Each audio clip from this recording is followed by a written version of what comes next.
Para dar cierre al Tech Summit 2025, nos place recibir en el escenario al socio y consejero de ISDI Digitalent Group y Senior Advisor de EY, quien desde joven ha sido un destacado emprendedor activo.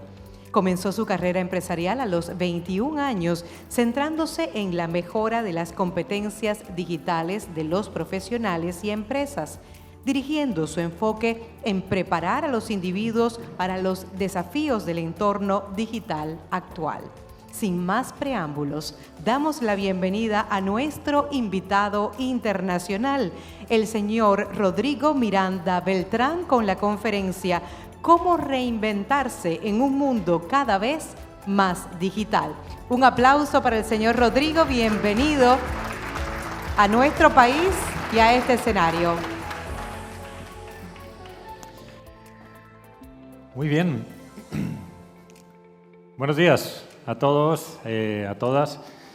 Muchísimas gracias, doña Patricia, Alberto, Revista Mercado y a todos ustedes por estar aquí. Creo que soy lo último que les separa del almuerzo o sus quehaceres. Afortunadamente han aguantado hasta aquí. Así que voy a estar con ustedes unos 40 minutos. Mi ambición es máxima y se lo declaro con rotundidad. Me gustaría separarles durante 30 minutos de su celular, de esos mensajes que estén enviando de última hora, porque también espero que les pueda captar la atención lo suficiente, sobre todo para recoger algunos mensajes que se han ido comentando durante la mañana. Yo utilizo un sistema, evidentemente, de inteligencia artificial que es parecido al que utilizan nuestros hijos para tomar apuntes y para tomar notas. Estaba grabando muchas de las conversaciones y ponencias, ¿no?, que se han hecho durante la jornada. ¿Y saben cuál es la segunda palabra más mencionada durante la mañana? La primera es evidentemente tecnología, pero la segunda es educación. Educación, formación, aprendizaje. Así que durante estos 40 minutos lo que voy a intentar es trasladarles, transmitirles lo poco o mucho que he ido aprendiendo durante estos años, sobre todo vinculado al desarrollo de capacidades, a cómo podemos transformarnos profesionalmente, pero también con una orientación, espero que muy clara, ¿no? Muchas veces cuando hablamos de educación pensamos que son los demás los que se tienen que educar, ¿no? Las pymes, nuestros equipos y demás, ¿no? Durante este ratito voy a intentar también que todos y cada uno de nosotros tengamos un compromiso con ese aprendizaje. Evidentemente nos quedan muchos años de vida laboral, ahora les comentaré por qué, con lo cual si no aprendemos también va a ser nuestro riesgo, pero también nuestra pena, ¿no? Porque yo considero que aprendiendo lo que podamos aprender en este mundo tecnológico, nuestra vida va a ser mucho más provechosa y feliz. Así que vamos adelante. Rápidamente, ya me han presentado, la verdad que llevo unos días maravillosos también, gracias Alberto por tu acogida aquí en República Dominicana. Lo que fui prácticamente da igual y lo que importa es lo que vamos a hacer a partir de hoy, con lo cual también insisto que ese mensaje también es importante, ¿no? La charla que os comparto está basada en un libro que se llama Reiniciando, que escribí también durante la pandemia y tuve también la maravillosa ocurrencia, ¿no?, sin saberlo, ¿no?, y casualmente digamos que la IA estaba en el nombre, ¿vale? Con lo cual también incluso hablando el otro día con Alberto, ¿no?, de cómo podemos escribir titulares para que sean destacables, ¿no?, para algunos temas, la IA estaba en el nombre de Reiniciando y vengo a contarles un poco esto, ¿no? Sobre todo cómo reorientar y reenfocar y volver a ser provechosos, ¿no?, en una vida profesional, digamos, cada vez más digital, ¿no? Primera reflexión es la vida de 100 años, ¿no? Estaba también mirando un poco, ¿no?, cuál es la esperanza de vida, ¿no?, en prácticamente todos los países del mundo, incluso la de República Dominicana, y estaríamos hablando de estar llegando, ¿no?, a unos 80 años en promedio, ¿no?, que es un poco la tasa general que también sucede en España y en Europa, ¿no? Y eso lo que nos lleva es que vamos a tener una vida cada vez más larga y cada vez más líquida, ¿no?, como dicen los autores, y eso va a tener mucho impacto en todo lo que estamos haciendo hasta ahora, en nuestra educación, pero también, ¿no?, y hemos visto en varias entidades bancarias, ¿no?, en lo que pagamos, ¿no?, por nuestras casas, en el plazo de amortización de la hipoteca. Yo no sé acá cuál es la edad de jubilación, pero en España, en teoría, debería ser más o... No hay, la muerte, ¿no?, la edad de jubilación. Mira, esa va bastante con mi tesis entonces, ¿no? En España, en teoría, la edad de jubilación es a los 70 años, ¿no?, lo cual es prácticamente impensable porque el sistema de pensiones, tal y como lo tenemos definido, no se va a sostener. Entonces, edad de jubilación cada vez más larga, natalidad decreciente, ¿no? Esto, por ejemplo, en España estamos hablando de 1,2 hijos por pareja, con lo cual esto implica que las empresas no van a poder captar talento joven. Eso es un drama, porque no va a haber talento joven. Es decir, no van a nacer suficientes hijos e hijas por nuestro lado como para que sigan trabajando en las empresas que vamos a dejarles como legado. Eso es una reflexión también importante, ¿no?, a considerar. Y esto lleva a una segunda tesis de pensamiento, que es: no nos queda otra que seguir aprendiendo y formándonos. Es decir, las compañías van a tener que seguir formando talento, digamos, senior, ¿no?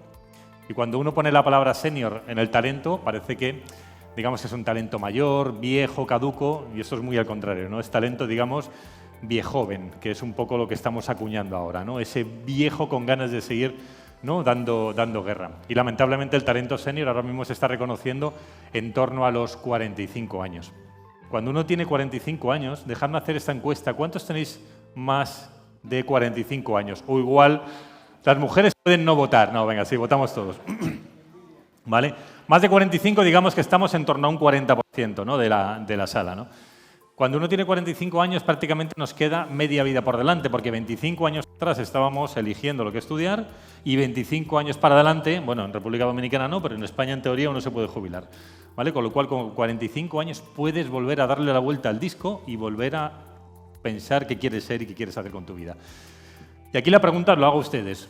¿Tú qué vas a hacer dentro de este contexto, ¿no? Llevamos toda la mañana escuchando tecnología, data, inteligencia artificial, empleo, aprendizaje, la Estrategia Nacional de Inteligencia Artificial, donde el segundo pilar, ¿no?, es el desarrollo, ¿no?, de las capacidades. ¿Qué van a ser ustedes? A mí, que me gusta mencionar a los clásicos, pues hay un clásico, ¿no?, que es Julio Iglesias, que dice: no tengo ni idea, y lo sabes. Y toda esta conversación viene también cuando un día uno de mis alumnos, ¿no?, más o menos de mi edad, 50 años, me dice: ¿por qué no quedamos con mi hija que no sabe lo que estudiar? Quedamos a comer con su hija, con 17 años, y al final de la conversación tenía más claro lo que estudiar su hija que mi amigo con 47 años, porque llevaba 20 años en la misma empresa y sabía que le iban a despedir dentro de un año. O sea, esa es la situación que tenemos actualmente. La primera parte es tremendamente, no sé si crítica o negativa, pero digamos que reflexiva. Entonces me gustaría que me acompañasen también con esta serie de preguntas y que las pensaran ustedes mismos. ¿Existirá mi empleo dentro de 5 o 10 años, tal y como lo conozco ahora? ¿Existirá mi profesión?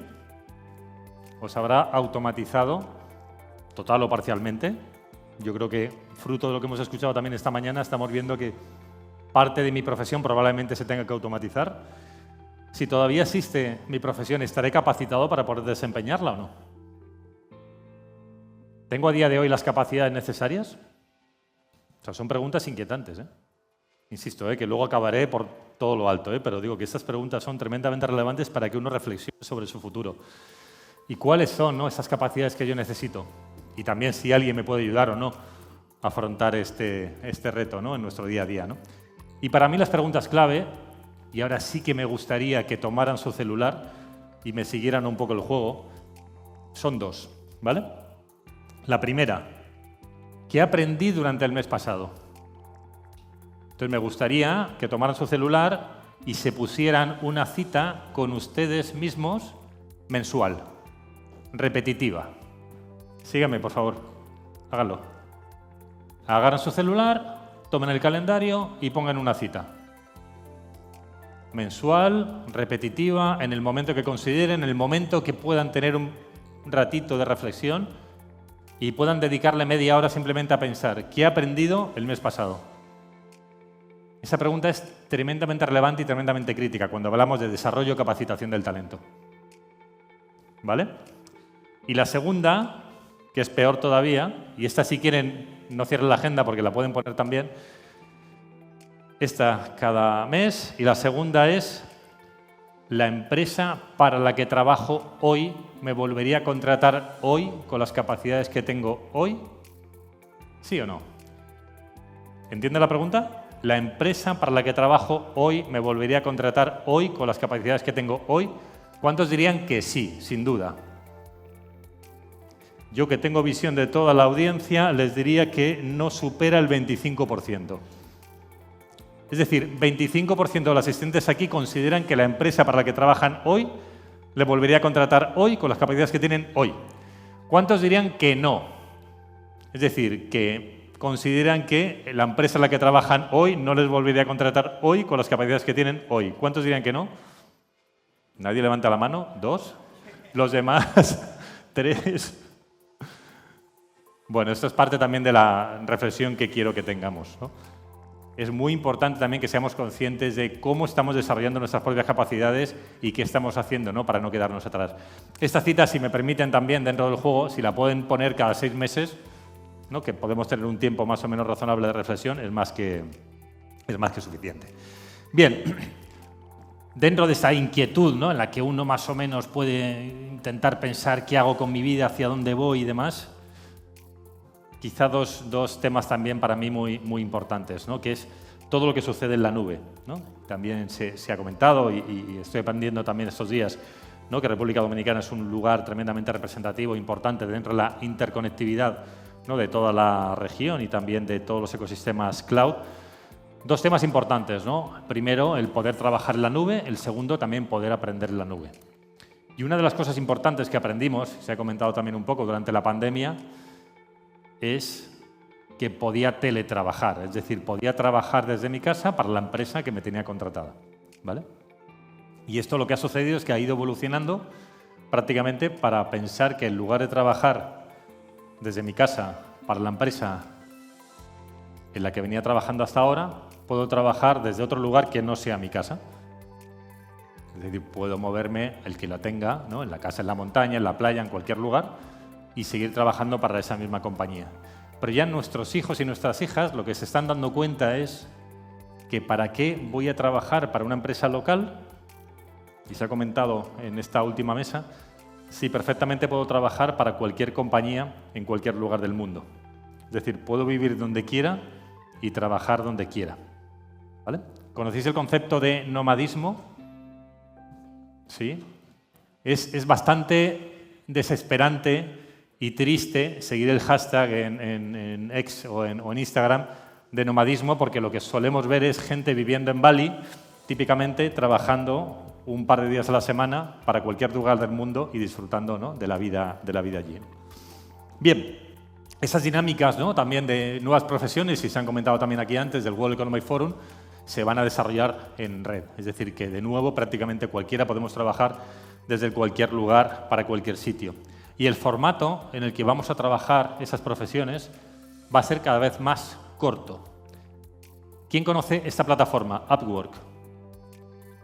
Bien, os diría que en torno a un 10% de la audiencia, ¿no? Upwork es una plataforma que permite hacer microtareas. Es decir, una persona con unas capacidades se conecta a esta plataforma y lo que puede hacer es pujar por proyectos. Pero los proyectos no tienen asignaciones largas en su mayoría. Pueden ser proyectos o de unas horas o de unos días, como mucho de alguna semana. Aproximadamente ya el 15% de algunas categorías de trabajo en Estados Unidos se están moviendo a través de esta plataforma. Y eso implica de nuevo que las dinámicas de la relación laboral cambian, que las dinámicas también, que muchas veces se habla en las compañías, de esa cultura, ¿no?, en la que nos gustaría que las compañías funcionaran, se difunden, ¿no?, cada vez más, por cuando tienes gente que entra y sale en un formato prácticamente freelance, ¿no? Y este tipo de profesiones, evidentemente, son profesiones cada vez más digitalizadas, ¿no? Hay investigaciones ya sobre estas plataformas que implican el siguiente salto, que es una plataforma donde se puede trabajar por tareas, puede el trabajo estar ejecutado por una persona o puede ese trabajo estar ejecutado por un agente de inteligencia artificial, con lo cual ni siquiera sabes quién está haciendo el trabajo, ¿vale? O sea, ahí también hay una dinámica súper interesante de reflexión. Y entiendo que mayoritariamente todos ustedes tenemos LinkedIn, ¿no? Pues LinkedIn, no sé si saben, ¿alguien conoce Profinder de LinkedIn? Una persona, dos, esta es muy poco conocida, ¿vale? Profinder es el entorno de LinkedIn que te permite trabajar por proyectos. ¿De acuerdo? Y con esto, ¿qué tenemos ya dentro de este mundo? Tenemos LinkedIn, donde tú tienes tu perfil profesional, tus competencias, tus skills, tus habilidades, tus capacidades, tu experiencia. Profinder, donde puedes pujar por proyectos para ejecutar proyectos cortos. Y no sé si saben que LinkedIn, ¿a quién pertenece? ¿A qué compañía pertenece LinkedIn? A Microsoft. Con lo cual tienes LinkedIn, que pertenece a Microsoft, una de las herramientas con más adopción a nivel mundial de IA generativa, que es Copilot, que pertenece a Microsoft, con lo cual ya tienes un entorno de trabajo tremendamente dinámico con asistente virtual generado con inteligencia artificial y que a través de LinkedIn puedes estar pujando por el trabajo de esta manera. ¿Vale? Y esto de nuevo genera un futuro, digamos que presente, muy inquietante, porque ya no hace falta que trabajemos para una compañía, sino que directamente puedo estar trabajando en una plataforma en tiempo real y conectándome y desconectándome también cuando quiera. Y esto evidentemente también genera pues unos cambios, ¿no? Y unas aceleraciones incluso también en el mundo de la educación, que significa que me tengo que microformar con una velocidad cada vez más larga y más alta.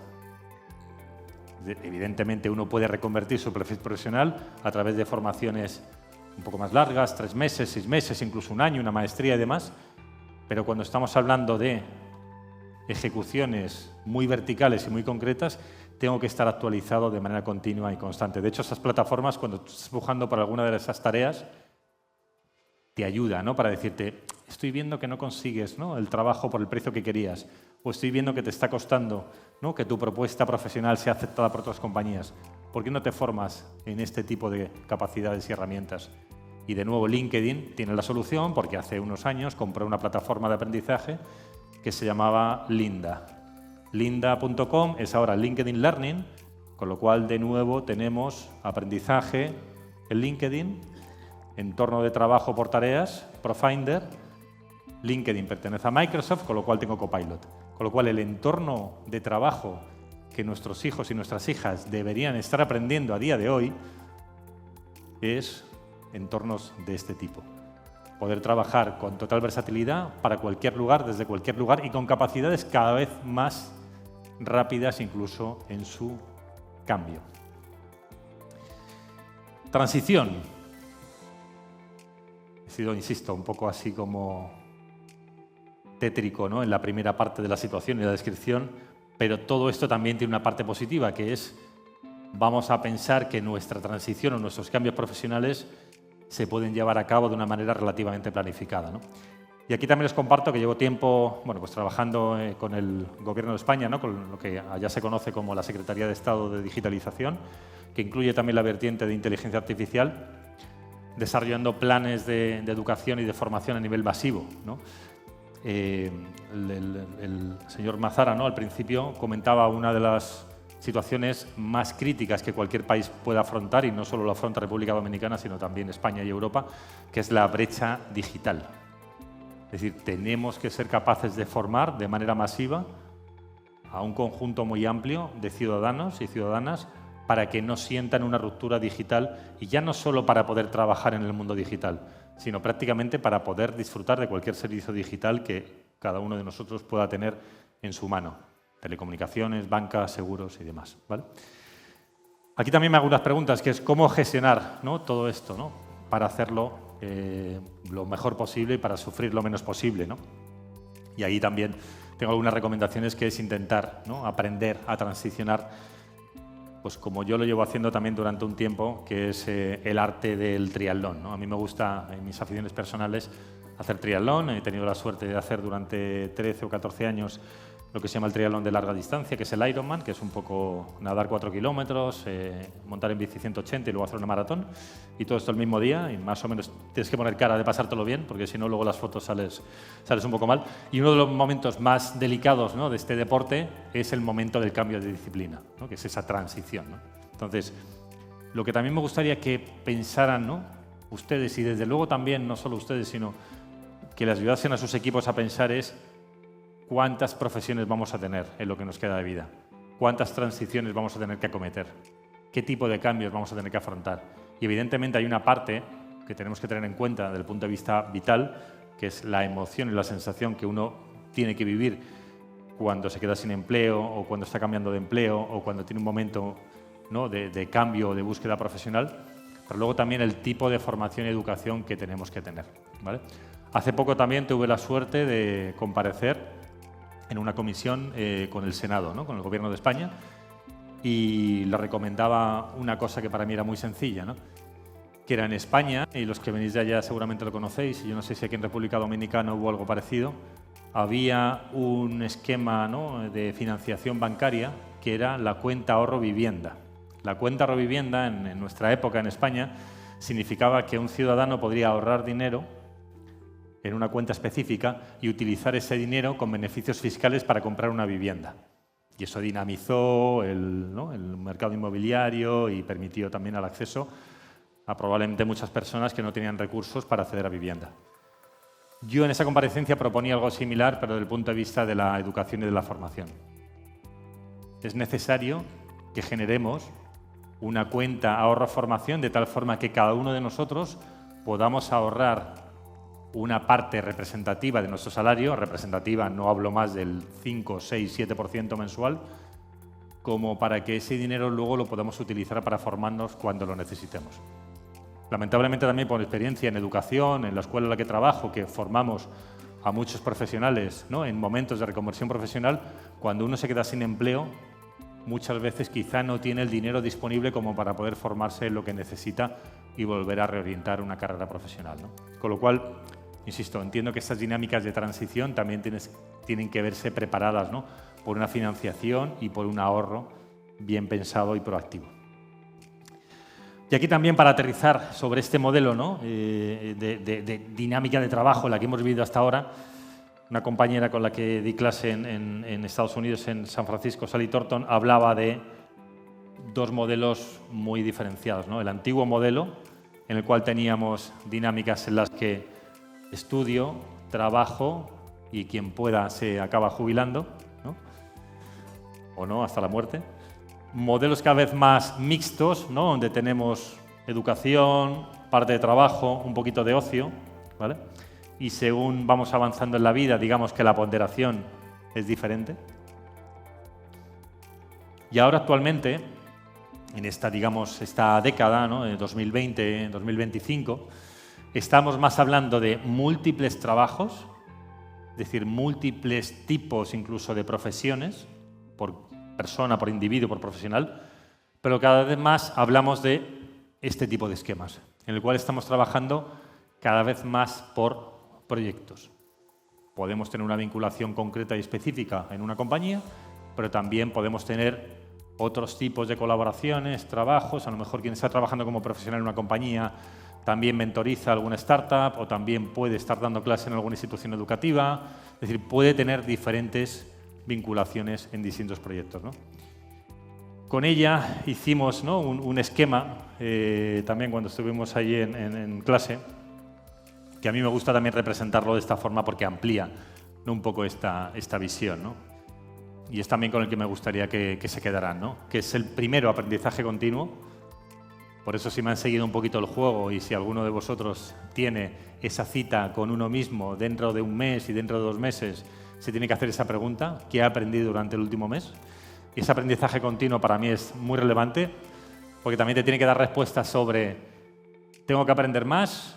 ¿Estoy en un entorno empresarial en la compañía en la que me dejan aprender? ¿Aprendo en la compañía en la que estoy trabajando o a lo mejor no aprendo? Esa pregunta tiene múltiples respuestas. Después, el poder trabajar por proyectos. Evidentemente, cada uno tiene un rol en la compañía, pero también hay asignaciones en las que el proyecto te puede llevar a un lugar y a otro. Gestión de tu ocio y tu familia. Yo creo que lamentablemente o afortunadamente aprendimos mucho durante la pandemia, que es lo importante y lo prioritario es lo importante. Lo que de verdad importa es la gente con la que convivimos, nuestras familias, nuestros seres queridos, y esta parte, ¿no?, de gestión de ocio y familia es muy interesante. La cuarta también sería la salud y el bienestar. También estamos relativamente acostumbrados muchas veces a hablar de salud mental. ¿Qué pasa en las compañías? ¿No? ¿Estamos apretando demasiado a nuestros colaboradores? ¿Nosotros mismos nos estamos sintiendo bien haciendo lo que hacemos? Llega un momento en nuestras vidas en el que estamos literalmente cansados, ¿no?, de seguir trabajando como trabajamos y a lo mejor necesitamos otra cosa. Ese tema de salud mental es muy, muy relevante también. Y el último, que es el que a mí me costaba mucho hacer en los triatlones porque siempre he nadado muy mal, sobre todo cuando tenía que nadar en el mar, ¿no? Y en aguas abiertas, que es un poco levantar, ¿no? Levantar la cabeza y tratar de orientarte, ¿no? Y esto yo lo estaba haciendo también sistemáticamente durante muchos años, teniendo una cita, ¿no? Conmigo mismo cada 3 años, ¿no? Cada 3 años seguía un proceso de coaching.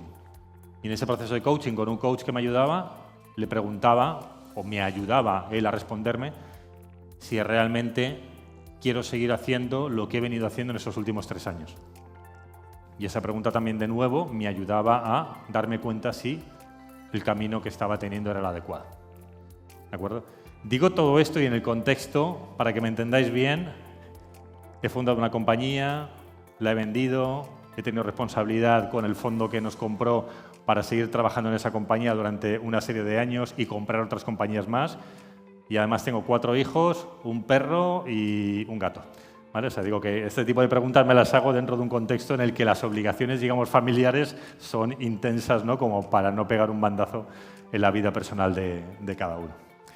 Vamos con un poquito de inteligencia artificial, ¿vale?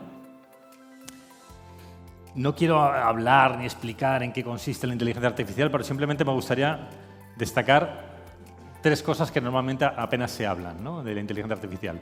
La primera es que los sistemas de IA generativa son sistemas de caja negra. Son como los hijos o las hijas adolescentes. Tú le preguntas algo, les dices algo y no sabes lo que hay dentro de su cabeza para que te responda lo que te responden. ¿De acuerdo?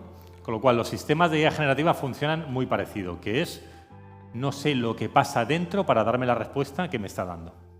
Y esto implica también situaciones éticas muy relevantes, que es no puedo tener trazabilidad en una decisión que un sistema de este tipo ha tomado. Y por eso, por ejemplo, en Europa pues, se está trabajando mucho en la regulación en ese sentido. Segundo tema importante también son los sesgos. Siempre se ha dicho que los sistemas de IA generativa tienen sesgos a la hora de proponer soluciones. Y los sesgos no vienen de los sistemas de IA generativa, no vienen de los algoritmos, vienen de los datos de entrenamiento que utilizamos. Y esos datos son realidades. Por ejemplo, en España, si uno le pregunta a un sistema de IA generativa qué propuesta le podía dar para que alguien fuera presidente de una compañía de un IBEX 35, ¿no? Que son las cotizadas en España, en un 90% le daría una persona masculina, un hombre. Y eso no significa que un hombre vaya a ser mejor que una mujer presidente de una compañía de este tipo, simplemente que el histórico sobre el cual hemos entrenado a ese sistema de IA generativa implica que el 90% de los presidentes del IBEX 35 son hombres. ¿De acuerdo? Con lo cual, los sesgos vienen de los datos. Y por eso muchas veces se trabaja con lo que se llaman datos sintéticos, que son datos generados automáticamente para intentar balancear el propio sesgo que los datos naturales tienen a su acceso los sistemas de IA generativa. Algunos conceptos más, pero no me voy a entretener mucho más en esto. Otro tema importante para mí, y también recapitulo algo de lo que se ha dicho durante la mañana, que es, tenemos actividades exclusivamente de las máquinas, aquí. Tenemos actividades exclusivamente humanas y donde tenemos que intentar situarnos es en este punto medio. ¿Cuáles de esas actividades son valiosas para un ser humano, o bien complementando una máquina, o bien que la inteligencia artificial le dé superpoderes al humano? Todos estamos tomando decisiones ahora mismo aquí. Esa hibridación entre humano y máquina es lo que nos debería inquietar y preocuparnos. Y desde luego ocuparnos para saber dónde estamos en este punto medio. Si al final acabamos siendo humanos que complementan a la máquina, nuestro valor será reducido. Y sin embargo, si conseguimos que sea la inteligencia artificial la que nos dé superpoderes, nuestro valor se multiplicará mucho en el mercado. Y yo aquí no entro en la típica discusión de la inteligencia artificial quitará empleo, etcétera, etcétera. También se ha comentado durante la mañana. La inteligencia artificial le quitará el empleo al que no la utilice versus al que la utilice. Porque la tecnología, y siempre lo hemos visto en todas las olas que hemos vivido, disfrutado, sufrido, padecido, siempre ha generado mucho más empleo que el que ha destruido. Y en este caso de la IA generativa va a pasar literalmente lo mismo, ¿vale? Y aquí, si me permiten también, voy a intentar recomendarles o proponerles un esquema de dónde nos podemos situar, ¿no? Alrededor de la IA generativa, que es un camino de aprendizaje que llevo tiempo validando tanto los proyectos de educación como de consultoría. Y aquí, dependiendo del nivel que tenga cada uno alrededor de la IA generativa, nos podemos situar primero en una parte de conocimiento y segundo en una parte emocional. Para mí es muy relevante dónde estamos en esta parte emocional. En el primer estadio, escuchamos. Ya sabemos, el mundo ya no es lo que era, todo cambia de forma exponencial, muy rápida. Bueno, con lo cual hay un cierto halo de sorpresa, ¿no? Esto es impresionante, ¿no? Yo creo que los que asistís a este tipo de eventos ya no os sorprende nada, ¿no? Alrededor de. Segundo, que es el más complicado, tenemos que desaprender. No podemos seguir haciendo ni trabajando de la misma forma que seguíamos trabajando antes. Literalmente, no. ¿Por qué? Porque tenemos una serie de herramientas, de asistentes actualmente, pero también de agentes que llegarán en breve, que nos van a permitir trabajar de otra manera. Debería haber un cierto componente de ilusión para el que quiera, también de miedo para el que se resista un poco. El tercero, ¿qué impacto puede tener la inteligencia artificial para mí y para mi organización? Y ahí deberíamos también generar ese aspecto no curioso de cuando somos más niños, ¿no? Y encontramos algo nuevo y podemos hacer algo diferente. El cuarto, explorar. Conociendo un poquito de IA generativa podemos explorar opciones. Y se ha comentado también en otro de los paneles anteriormente, ¿no? Cuando se empezaba a intentar atisbar sobre los casos de uso. Yo en esto luego os propondré que antes de llegar a los casos de uso tenemos que intentar aprender lo suficiente nosotros mismos como para intentar tener una productividad personal, ¿no? En el uso de la inteligencia artificial. Este es el punto más complicado para mí. Aquí veis que he puesto un término, ¿no? Que es el de la osadía. No hay nada más peligroso en una organización que alguien que sepa poco y se cree que sabe mucho, con lo cual puede intentar cosas que pueden ser peligrosas, ¿vale? Entonces, esto también hay que tenerlo cuidado y regulado. A partir de ahí, identificar, y ahí sí, ¿no? En un quinto paso podemos identificar casos de uso que nos sirvan, ¿no? A mi equipo, a mí, para hacer cosas. Me empiezo a convertir en un embajador, que tengo motivación, mira lo que he hecho, he aprendido. El sexto, practicar, mucho prueba y error, intento, no me frustro, intento hacer las cosas, a ver que tengo una motivación cada vez mayor. Y el séptimo, bueno, pues ya empiezo a entender todo lo que he aprendido y a partir de ahí soy capaz de hacer una promoción consciente de los beneficios del uso de este tipo de herramientas para mí y para la organización, ¿vale? Con lo cual, con este panel, con esta plantilla, y me quito para los que se están haciendo las fotos, me gustaría que cada uno de ustedes se situara y también intentase situar pues, a gente que están en sus equipos. Porque seguro que cada uno de nosotros podemos caer en cada una de estas 7 celdas. Modelo de adopción de IA generativa, y ya voy terminando, para mí tiene esos 4 niveles. Y normalmente solemos caer aquí, en los casos de uso. Pero les voy a explicar cómo, bajo mi punto de vista, lo haría yo, que es mejora de la productividad personal. Y en la mejora de la productividad personal, lo que explico, por ejemplo, en el libro de Reiniciando, es que nosotros podemos analizar nuestro día a día, podemos ver nuestra agenda. De hecho, quien tenga aquí un Copilot 365 conectado con su Microsoft Office o un Gemini conectado a su agenda de Google o directamente puede hacer una foto en su agenda y subirla a un sistema de IA generativa, le puede decir a qué dedica cada hora prácticamente de su día. Si uno hace esto, que es analizar un Day in a Life, un DILO, Day in a Life Off, voy a analizar mi día a día y veo cómo podemos empezar a ver qué tipo de herramientas y qué tipo de funcionalidades me permite la IA generativa para que mi día a día sea mucho más eficiente. O en lugar de dedicar 50 minutos para leer el correo, puedo dedicar 30 porque tengo un sistema que me lo resume. O en lugar de tardar 10 minutos en escribir una respuesta a un correo, puedo tardar 3 porque al sistema de IA generativa le puedo decir responde este correo como si fueras yo y le subo mi plantilla de cómo yo respondo los correos con mi tono de conversación y con mi manera de hablar. ¿De acuerdo? Con lo cual, este tipo de ejercicios, bajo mi punto de vista, son esenciales antes de empezar a hablar de casos de uso. En el momento que uno trabaja la productividad personal, y la lleva trabajando, os diría que 4 o 5 semanas, y luego os dejo una plantilla, si la queréis compartir con vuestros equipos, para que os den esta información, puedo empezar a trabajar en mejoras en el equipo, en el proceso, también o en la propia función. Es decir, que si yo trabajo en un equipo y soy contador, me dedico a las finanzas, pues probablemente tenga otros compañeros con la misma función, de tal forma que entre nosotros podíamos empezar a trabajar de otra manera.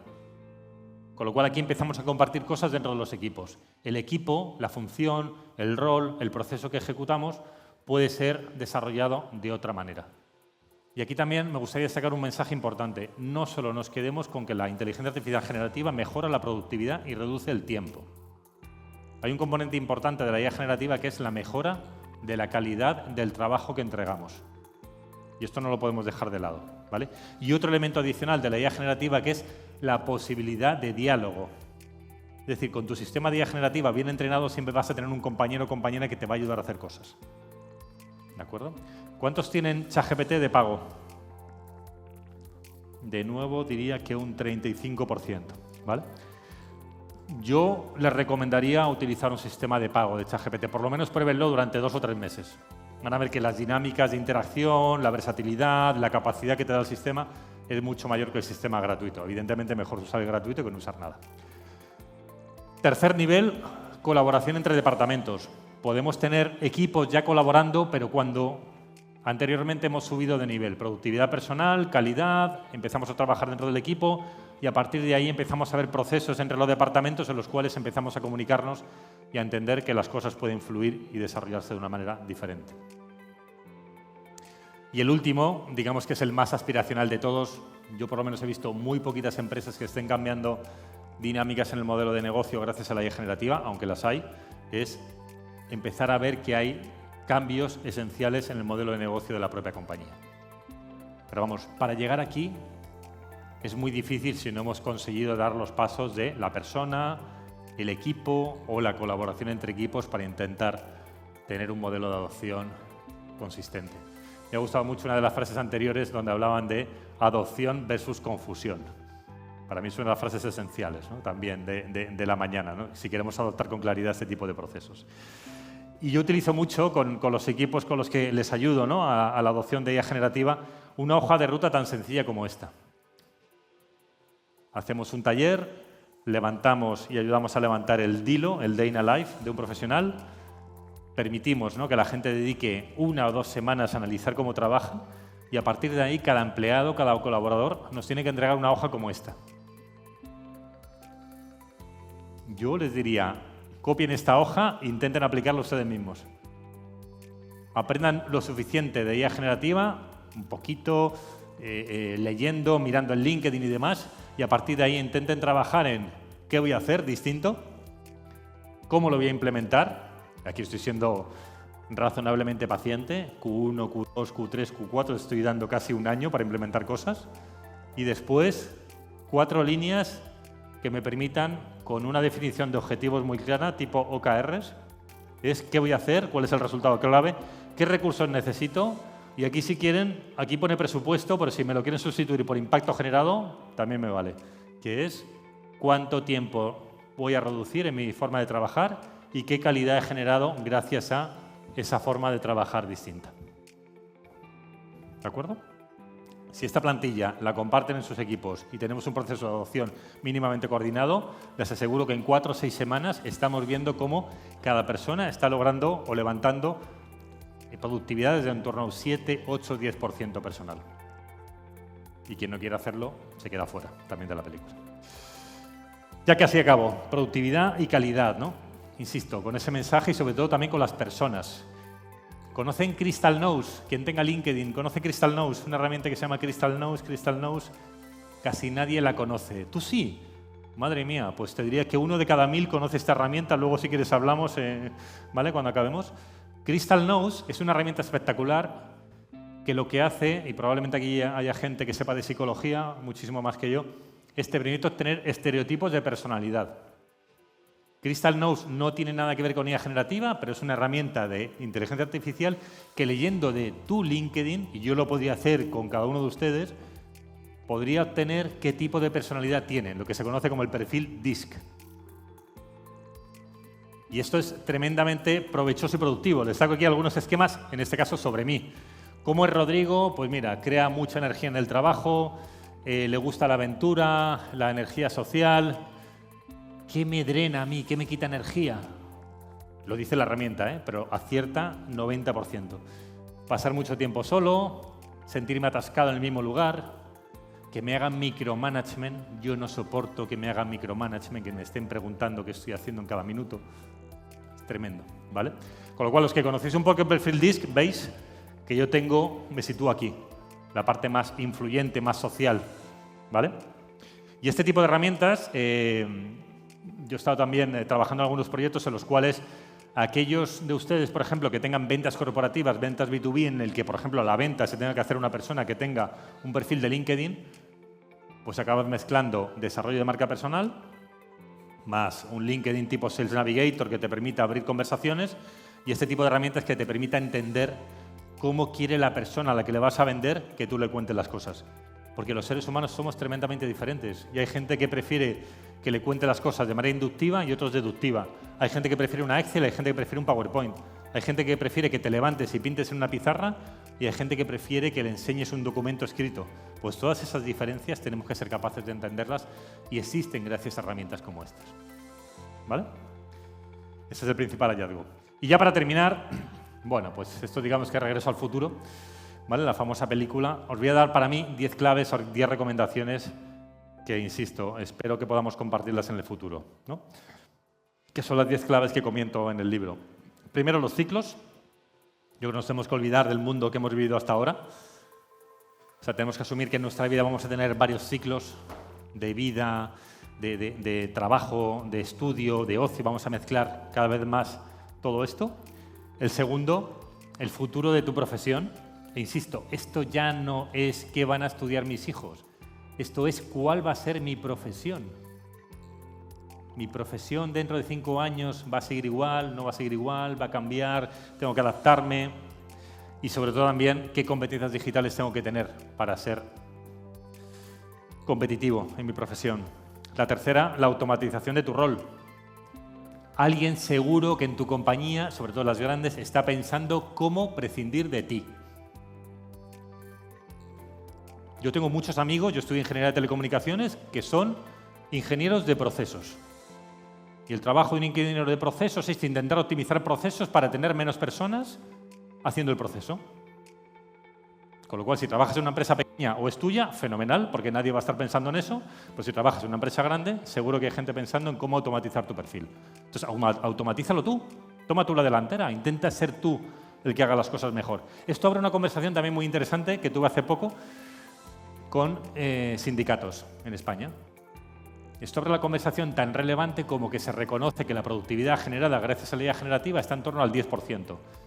Pues cuando esto lo llevas a nivel masivo en una compañía sindicalizada, el sindicato te puede decir, esto no lo vas a implantar, porque si no veo las cosas claras, probablemente despidas a la gente, pero si un sindicato te ayuda a implantar un proceso de IA generativa, lo siguiente que te va a pedir, por lo menos en Europa y más en España, es la jornada laboral de 4 días a la semana. Porque si tú eres capaz de captar una productividad del 10% al 20%, eso significa que eres un 20% más eficiente, te sobra un día de trabajo. Esa es la conversación que estamos teniendo ahora en España alrededor del uso de la IA generativa con los sindicatos. Implica diálogo social. Cuarto, propósito profesional, para y piensa. Esto también se lo digo mucho a la gente que mentorizo, a gente más joven, que lo tiene, yo creo que mucho más claro que nosotros. ¿Tu propósito profesional es el que quieres tener en la compañía en la que estás trabajando? Ese tipo de cosas, ¿no?, que queremos compartir con los demás. El quinto, la propuesta de valor. Revisa tu propuesta de valor, las más específicas, las más técnicas, las más transversales, las más vinculadas, ¿no?, a lo que serían las dinámicas humanas, ¿no? Analiza también si la empresa en la que estás trabajando te está ayudando a potenciar esas capacidades. La sexta, insisto, yo aquí quiero ser muy consistente en esto. ¿Qué competencias digitales tienes y cuáles te faltan? Se habla mucho de los datos. ¿Realmente eres capaz de tomar una decisión basada en datos o sigues tomando una decisión basada en intuiciones como las llevas tomando los últimos 15 años, por ejemplo? ¿Eres capaz de trabajar con metodología ágil? ¿Eres capaz de tomar una decisión en una reunión de pie con tu equipo de 5 minutos? Una de las cosas que yo recomiendo también a muchas compañías es contar tiempo que dura una reunión, multiplicarlo por el número de personas y por el precio medio de esas personas. Con eso te das cuenta que a lo mejor en una junta, en una reunión, esa reunión te está costando $400. ¿La decisión que has tomado en esa reunión merece la pena por $400? ¿Sí o no? Eso es muy interesante también a la hora de ver qué hacemos con nuestro tiempo y con nuestro dinero. Tu yo digital, si no existes en redes sociales, pues no existes. Y ya no es un tema de mostrarse, ¿no? de ser un TikToker. No, es un tema de utilizar, por ejemplo, LinkedIn como un sistema de aprendizaje. Si tú cuidas, si tú nutres tu LinkedIn, LinkedIn se va a comportar para ti como un periódico perfecto que te va a dar la información que tú necesitas según estás aprendiendo cada vez más cosas. 8. Tu lado emocional. Nosotros en ISDI nos gusta acuñar el concepto de humanismo digital. Lo digital, la tecnología nos tiene que hacer libres para que realmente dediquemos el tiempo a las personas, a los equipos, a los seres humanos y a lo que realmente importa. Tu plan de reinicio. Imagínate que mañana no trabajas en la compañía en la que estás. Y puede ser porque tú te vayas o porque alguien toma una decisión por ti. ¿Cuál es tu plan de reinicio? ¿Tienes un plan de reinicio? ¿Qué vas a hacer? ¿Qué te gustaría hacer? ¿Tienes dinero para hacer lo que te gustaría hacer? O sea, para mí también este punto es muy, muy importante y muchas veces lo obviamos porque pensamos que vamos a estar haciendo lo mismo durante mucho tiempo. Y por último, y esto me viene ya un poco de la intención esta de deporte, ¿no? Y los entrenamientos que he hecho durante muchos años, siempre un poquito más. Y esta fórmula, yo que soy ingeniero, me gusta mucho. Un 1% más durante 365 días al año te da 37,8. Un 1% menos, es decir, 0,99 elevado a 365, te da 0,03. El factor de multiplicador del primer número con respecto al segundo es de 1200. Es decir, que un 1% más con esta fórmula te puedes dar 1200 veces de mejora con respecto a un 1% menos. Yo esta fórmula se las imprimí a mis hijos, se las puse en la habitación y no me han hecho caso tampoco, como todos los hijos, a cualquier padre, pero digamos que más o menos ellos saben que la fórmula existe luego ya. Y poco más, reiniciando, muchísimas gracias. Para mí ha sido un placer compartir la jornada de hoy. Gracias.